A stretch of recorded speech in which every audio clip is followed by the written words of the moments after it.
All right, this is One Last Midnight. Welcome back to another episode of Farthest Frontier.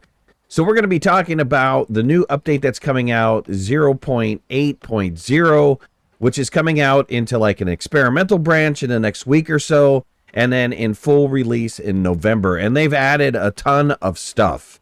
So let's go through some of the changes that they've made because they're pretty exciting changes. They're adding a ton of new decorations into the game and new buildings. There's going to be 12 new buildings. That's a huge amount of buildings. And that includes their upgraded versions as well.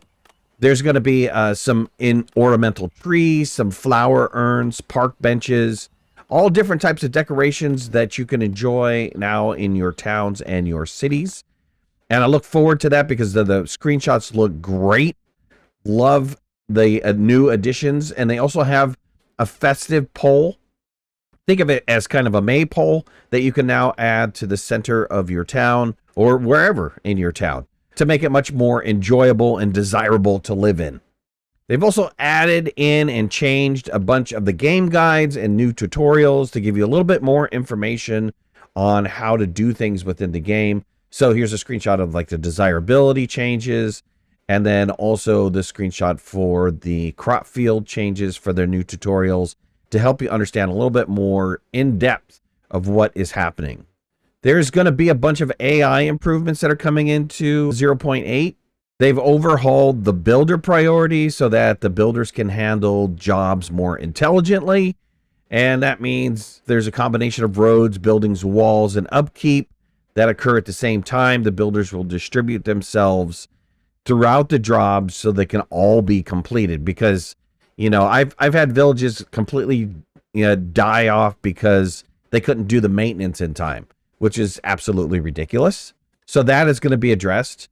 Grocer stocking is going to be addressed in 0.8. It's not currently working properly to begin with, and so people are not getting their food and their firewood and their water, soap, herbs, and all that other stuff.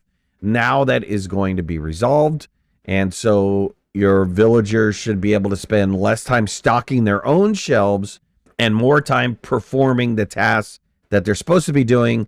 There's been a big change to the desirability info. Desirability is like a huge mechanic in the game. It's the only way that you can get your buildings upgraded to the next level is to have the correct level of desirability. So they've wound up changing the shelter UI window to let you know exactly what's needed to get your building to the next state.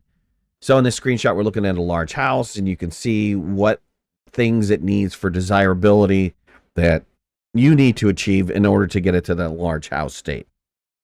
In addition to that, they've also added some new icons when placing structures so that you can not only see the total desirability of each shelter, but you can also see how it impacts any new structures that you might put down. There's also been a bunch of quality life changes that have happened in 0.8. The professions windows will now preserve their settings between the reloads, so you don't have to worry about, reconfiguring your professions windows every single time you reload the game. They've changed the way that the placement grid looks so that it is easier to be able to place your buildings down, whether it be in snow or in a bunch of bushes and grass. They've also made the flattening tool more powerful. What they say is you're not going to be able to knock down an entire mountain, but it's definitely an improvement on what it was.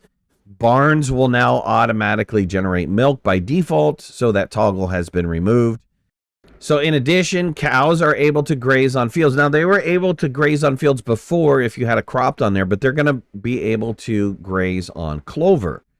And finally, the barns are going to now start generating waste in the winter months. I don't know if this is good or bad, but you're going to have your compost yard take care of that waste.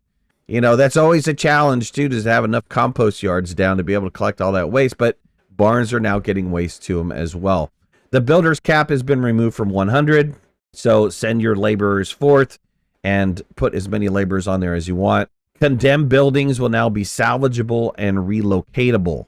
You're going to have repair it at a repair cost, but at least you're going to be able to move those buildings. And the wall tool now has a priority option. So couple that with the improved builder AI stuff, and your defenses should be getting built in no time. There's some balancing that's going to be happening to the raids. In most cases, the raids are going to be more manageable on the Pioneer and Trailblazer difficulties, but when you have it on the Vanquisher stage, it's going to be the hardest difficulty, and it's going to be really hard to be able to contend with the Raiders. There's going to be a nerf to some food generation on the barns. The barns weren't working before in the previous build, and then they fixed that, and then now it is too OP, so they're reducing that back. There were some changes to entertainment, so the entertainment requirements have now been rebalanced so that they're more manageable. And then there was just a boatload of bug fixes and performance changes that have been made into 0.8 as well. So I look forward to all those changes that are coming out. I'm excited. Farthest Frontier is a fantastic builder game. It's a favorite. I mean, a Banish has always been a favorite, and this really reminds me of a kind of a Banish type experience. And like I said, these aren't coming out until, if you want to play it in the experimental, it's going to come out in October, but then it'll be out for full release in November. So that's it for me. I hope you guys enjoyed this video. If you did, hit that like button. If you're not a subscriber, please subscribe. Would love to have you in the community. If you want to follow me on any of my social media, you can find the links in the description below, and make sure to hit that notification bell. That way you know when I go live and when I post new videos. I'll talk to you soon. Thanks a lot. Bye-bye.